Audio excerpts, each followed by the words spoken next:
All right, I just got through taking a little breaky poo before I get back on this road. And I'm not going to be able to post these videos until I get where I'm going, because somebody be watching and they'll know that I'm surprising them. But anyway, I see a van over there, but I wanted to say something about the difference between van life and RV life, because I watch a lot of videos of people who are living this nomadic life. And you can live it in car life, van life, truck life, RV life, whatever kind of life you want. Backpacking across the U.S., however you want to do it. But when people are in the van life, they have one advantage over people who are in an RV of my size life. And that is the ability to do stealth camping. Because the van can fit in a parking lot space, so you can be some places where people would not really know that you were trying to sleep overnight. I'm in an RV. It's pretty clear that it's an RV. It's big, so I can't go to some places and just be inconspicuous, right? People know that I'm there doing my thing. But I thought about purchasing a van, and last year I went and looked at vans because I knew I was going back to the nomadic life. This is before I had sold my travel trailer. So my goal was I was going to sell my travel trailer and possibly get a van. But I'm a big girl, right? So when I went and looked at the vans and the bathrooms where I couldn't get into the bathroom, I was like, that's a no-go. Some of the beds where you had to flip it down so it was a Murphy bed and it wasn't comfortable, that's a no-go. The storage, because this RV is not just my home, it is also my business. So I see clients here, I go to different shows and I, use it. So it's more than just a place to live. Now, I needed more than what the vans offered. Mind you, I have seen some people with some pretty decked out vans that have lots of little hidden compartments and things of that nature, and they've done a great job. But the biggest thing that got me with the whole van life versus the RV life was the ability to stand up erect and have more space with letting the sides out. The the vans that I saw, actually, none of them could do that. And all the vans, I would have had to pull a car because I just needed more. I required more. And I didn't want to pull a car. So I don't have a car. I got rid of my car. Now, of course, people are like, you should get another car. You should get it. Well, if I decide I need another car, I'll get another one. But right now, I don't want to have to hook and unhook and do all of that kind of stuff. Now, I want everything that I need to be with me. Now, second thing about van life and RV life is that vans can be really expensive. A brand new van would have cost me more than a brand new RV. Now, I purchased this RV used, so it's not brand new, and it has a lot of different things that have to be repaired, and I'm aware of some things, and I'm working towards that, and I will do that. I didn't have the money available to just gut one and just have it be exactly how I wanted it to be.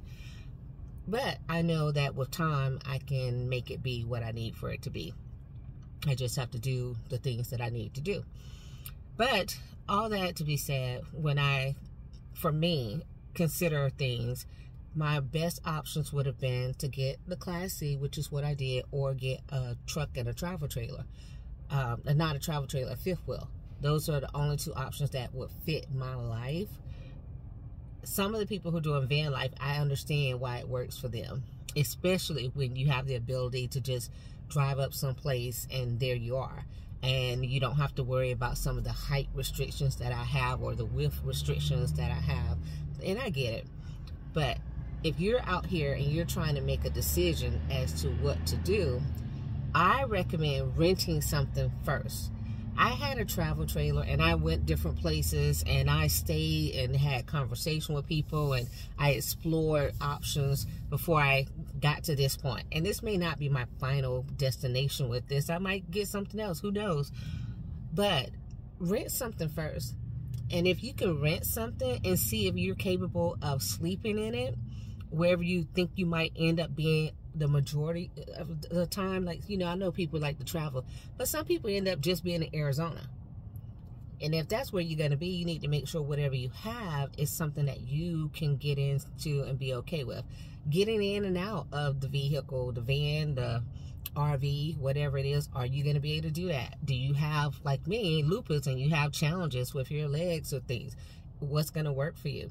And also, with the challenges with my legs, it's another reason why I did not want to be cramped up in an RV, because I mean, in a van at least, or a smaller RV, because the first RV I looked at was a 22-footer, and there was no leg room for me, and I'm only 5'5.5", so it's not even like it's not like I'm a 6-foot person. So I just think when you're making these decisions, you got to consider a lot of things that a lot of people don't think about. I see some people and they're like, yeah, I'm switching this out because I need room to stand up. Well, before purchasing something and investing money, if you have someone you know who's living a van life, see if you can go out with them and spend some time in their van. See if you're okay with the methods of cooking that are available.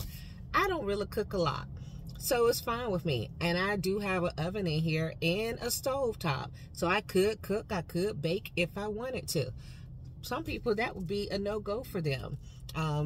You know, how do you heat yourself when you're out and about?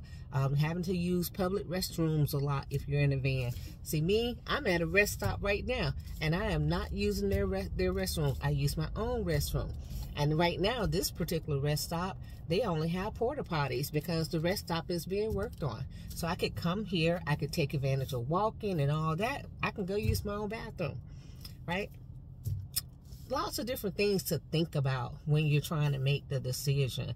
And I have to tell people, before I purchased my first travel trailer, it took me 10 years of looking. And I was with an ex of mine, and we had discussed the fact that I wanted an RV. And I wanted to live in an RV full time. I wanted to live in an RV on a piece of land full time. And mind you, I owned a house. It wasn't like I didn't have a place to stay. But this is something that I have thought about and dreamt about for about now 20 years, 22 years. That's... So for me, I had done a lot of research. I had gotten magazines about RVs because it's something I had in my head as a vision for my life. So I didn't just go out and just buy something. I want you guys to know this and to be careful, because I see some of the videos where people are like, well, I wasted money here, I wasted money there. I should have done this, I should have done that. You can do the research and make sure you have a better experience. I hope you have a better experience. Now, even with that, does it mean that everything's going to be perfect? No. I purchased an RV that's used. I don't like the fact that it has things that have to be done. But I purchased my last one brand new. And it ended up needing basically almost $20,000 of work because of a manufacturer defect. And that taught me a valuable lesson. It's not whether or not it's new or not, because something can go wrong with either way. So all of this to say, do your homework if you're going to decide to get into the car life, van life, truck life. And that's if you have an option, right? I'm not talking to people who you have no option. I'm talking to the people who have options, who, don't have to live one way or another. You're choosing this path. Not the people who are going this route because they have been made homeless. That's a totally different thing. You do the best that you can. But for those of you who are trying to make a decision based on you want a different life and you have the means to make a different choice, research it a little bit. It's not going to hurt if you put off a year actually getting your RV, because you want to make sure you get the best thing for you at that time. That's my thoughts. You guys be well. Enjoy your holidays.